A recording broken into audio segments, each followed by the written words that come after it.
Hello and welcome to Bigfoot News Archive. I'm Greta Sightings. At Bigfoot News Archive, our goal is to highlight something that's becoming harder to find in the age of viral posts and online speculation: documented history. We focus on genuine newspaper reports from across the globe, original printed accounts that captured alleged Bigfoot encounters as they were described at the time by the people who experienced them. This channel is intended for both skeptics and believers. We avoid exaggeration and speculation, choosing instead to present these historical reports as they were recorded, what witnesses claimed to see, what was written, and how the stories were conveyed in their original context. Because long before the internet, stories of Bigfoot were already appearing in print. Today's featured article comes from The Sun, a newspaper published in Sydney, Australia, dated Sunday, November 10, 1912. It describes a reported encounter near the community of Crewa, located close to the headwaters of the Clyde River in New South Wales.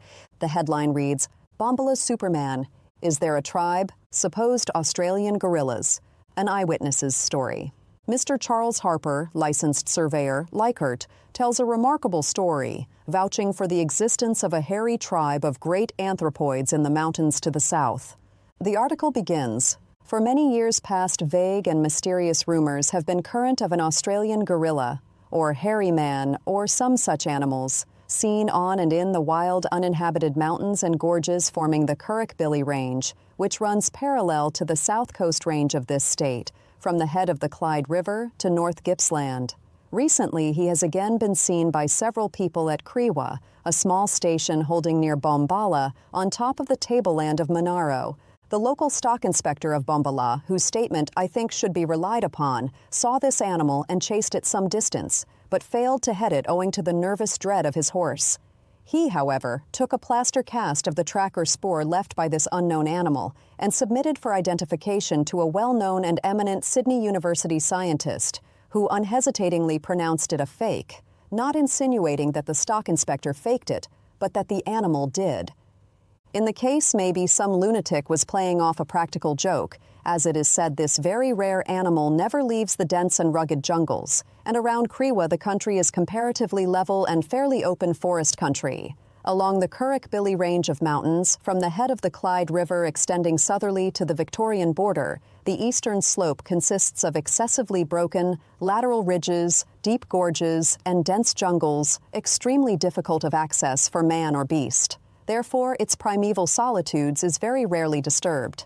Scientists assert that this animal, like the bunyip, is a myth, and such animals do not, and never did, exist on this continent, although the old generation of Aboriginal natives assert the contrary in both cases. In various parts of the southern district of this state on the coastal slopes, and at various times, extending over a very long period, I have met men, and reliable men at that, who unhesitatingly assert that they had seen the hairy, man-shaped animal at short distances. They were so terrified at the apparition and the hideous noise it made when it saw them that they left their work as timber getters and at once cleared out from the locality, leaving tools and work done behind them. The description of this animal, seen at different times by different people in several localities, but always in the jungle, invariably coincided. At the risk of being considered by your readers the reincarnation of Ananias or the late Thomas Pepper, I will describe this animal as once seen as briefly as possible. I had to proceed some distance into the heart of these jungles for a special purpose, accompanied by two others and two large kangaroo dogs with a strain of the British bulldog in each. For 2 days we saw little sign of animal life excepting an odd scrub wallaby and numerous superb lyrebirds, now unfortunately soon to become extinct, their habitat ravaged by English foxes. On the night of the second day, about 9 p.m., having just turned in, we heard a most unusual sound, similar to the sound of the beating of a badly tuned drum, accompanied by a low, rumbling growl. The dogs were supposed to be able to tackle anything.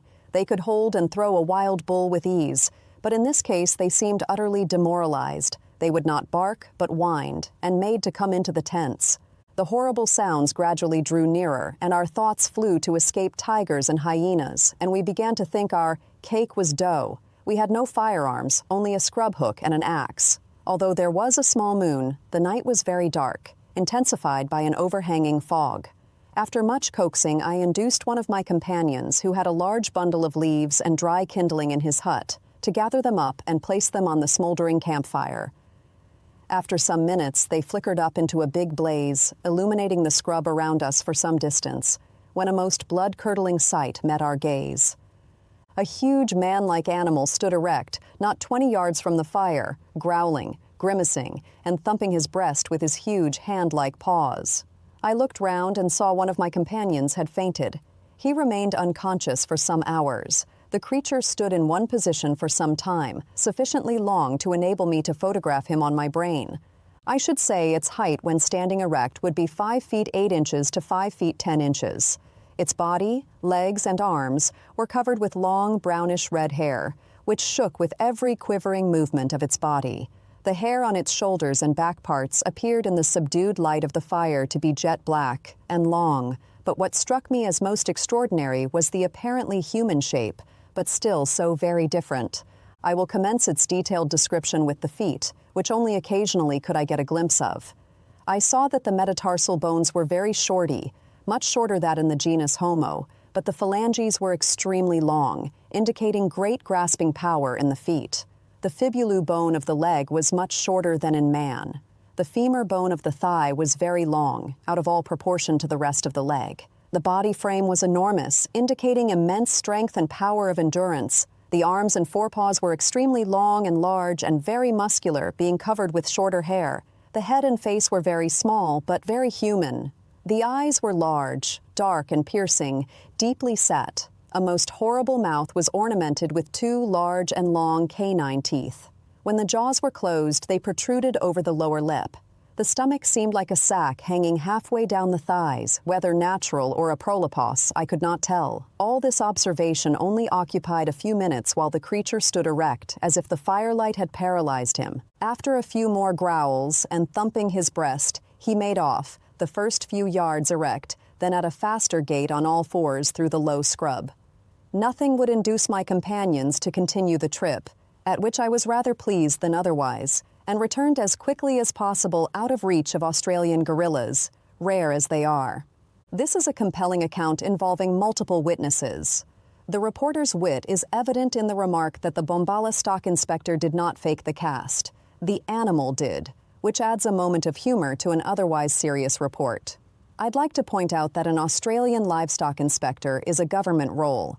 This position involves overseeing the health and care of farm animals, ensuring compliance with animal health regulations, and helping prevent the spread of disease. The role is vital for maintaining high standards in livestock management and supporting Australia's agricultural industry. In addition, this archive story is a gem not only for its details, but very rarely do newspaper articles provide illustrations, especially illustrations drawn from descriptions made by a witness.